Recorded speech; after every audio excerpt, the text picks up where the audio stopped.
अस्सलाम वालेकुम व्यूअर्स। आज हम पढ़ रहे हैं यूके का कॉन्स्टिट्यूशन, जिसमें हम सोर्सेस ऑफ यूके कॉन्स्टिट्यूशन पढ़ रहे थे।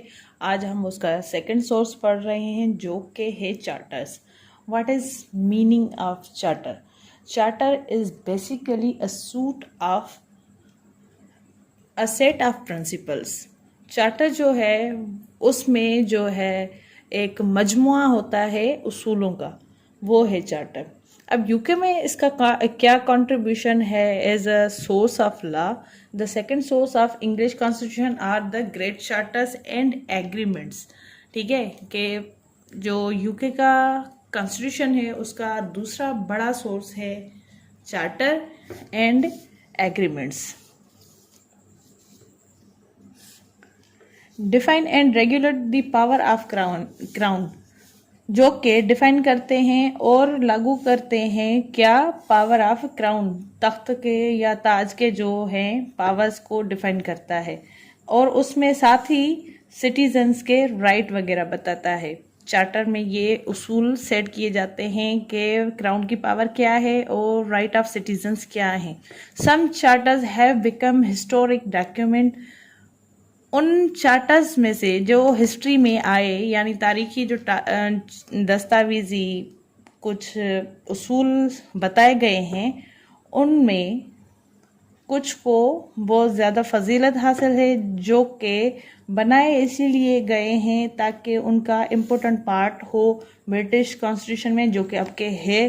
ठीक है, तो वो चार्टर्स कौन से हैं? जैसे Magna carta, the great charter, ठीक है, इसका नाम है, और ये किंग जॉन के टाइम में आया, किंग जॉन 1 के टाइम में 1215 में, जो कि डिफाइन करता है ऑर्गेनाइजेशन और पावर ऑफ ग्रेट काउंसिल।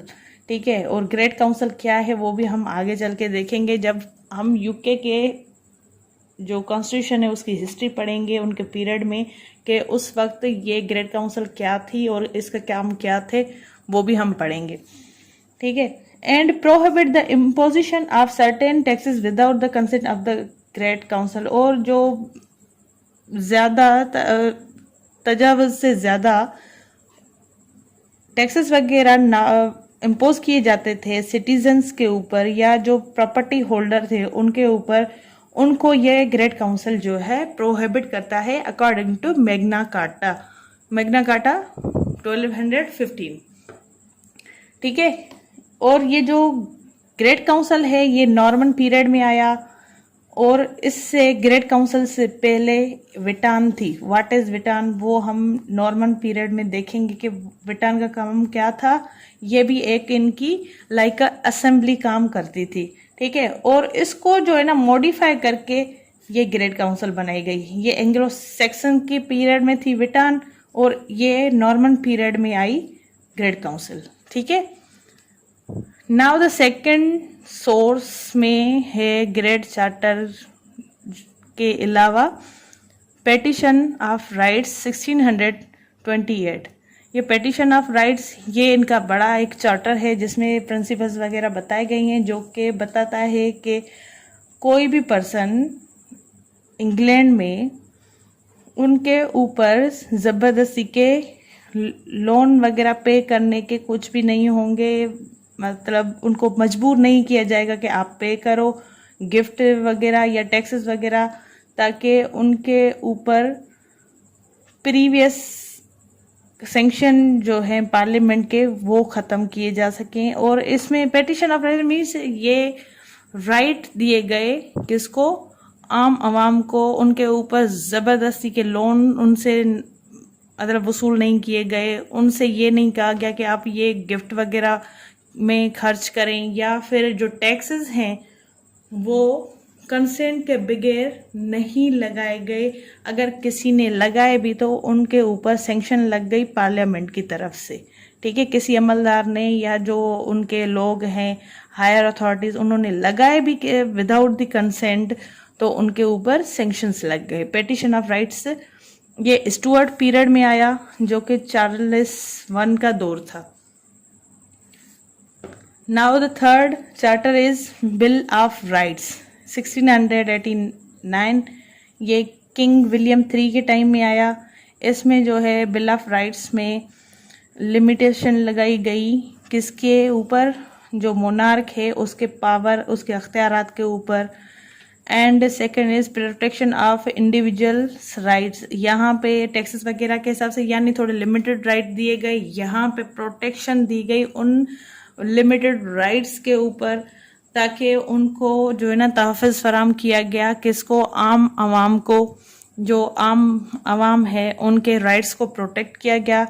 और पार्लियामेंट्री सुपरमेसी इनके दौर में आई है। इस बिल ऑफ राइट्स के मतलब मतन ही ये था कि पार्लियामेंट्री सुपरमेसी आई और प्रोटेक्ट किया गया थ्रोन को सक्सेशन प्रोटेक्शन से, ठीक है।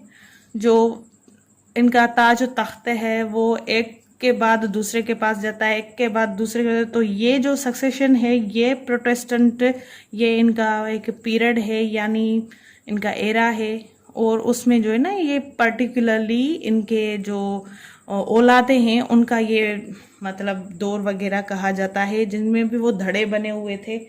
वो हम जब इनकी हिस्ट्री देखेंगे तो आपको समझ आ जाएगा कि प्रोटेस्टेंट कौन थे, कैथोलिक कौन थे, और ये थ्रोन वगैरह कैसे इनकी जो है ताज वगैरह के हिसाब से ये लड़ाइयाँ चली हैं, ठीक है।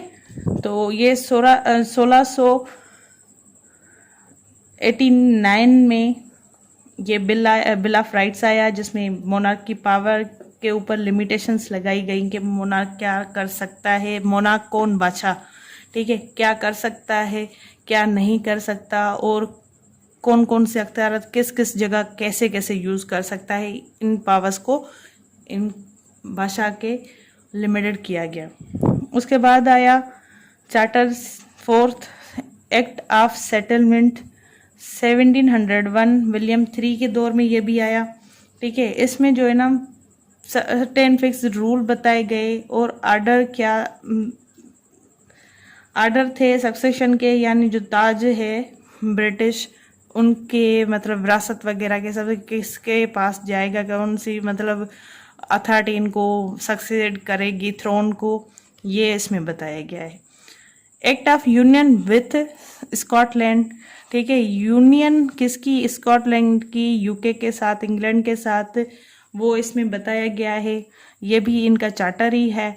It contains some provision with have permanently united Scotland with England under one common government, यानी एक गवर्नमेंट के अंडर सारे ये यूनाइटेड स्कॉटलैंड और इंग्लैंड दोनों एक जगह मुत्तहद हो गए और इन्होंने यूनियन कर ली, ठीक है। ये था इनका 5th चार्टर।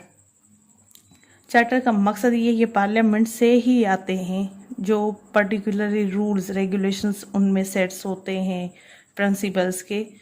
ये सारे रूल्स और प्रिंसिपल ही हैं जो इन चार्टर के शेप में यूके का कॉन्स्टिट्यूशन का सेकंड सोर्स बने हैं। सो आज के लिए इतना ही। अपनी दुआ में मुझे याद रखें। अल्लाह आपका हामी और नासिर।